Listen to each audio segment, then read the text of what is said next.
traders and investors, very warm welcome from Capital Via Global Research Limited.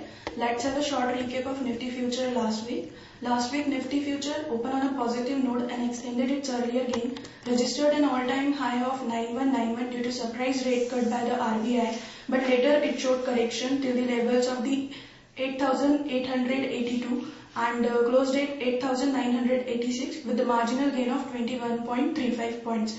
In near term, traders should keep an eye on the macroeconomic numbers, CPI and IIP, which is going to be announced in the next week. Coming to the technical picture of Nifty, overall trend of the Nifty future is bullish, but it has formed a reversal candlestick pattern on the higher levels. Therefore, it may show correction in near term with the breach of its support mark of 8,850 and can test the level of 8750, while resistance for the Nifty future is at 9200. Coming to the stock of the week, my recommendation in stock is HUL in cash, as the stock is trading in bullish phase and is consolidating below the resistance level of 950.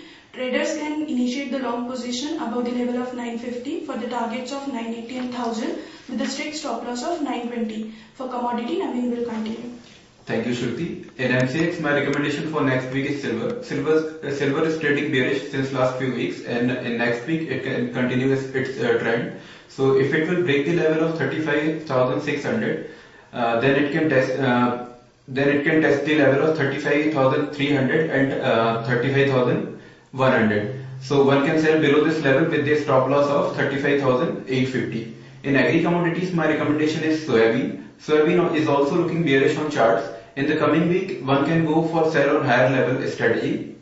If it will sustain below the level of 3290, then one can go for sell below this level for the target of 3190 and 3100 with a stop loss of 3410. Thank you and happy trading week.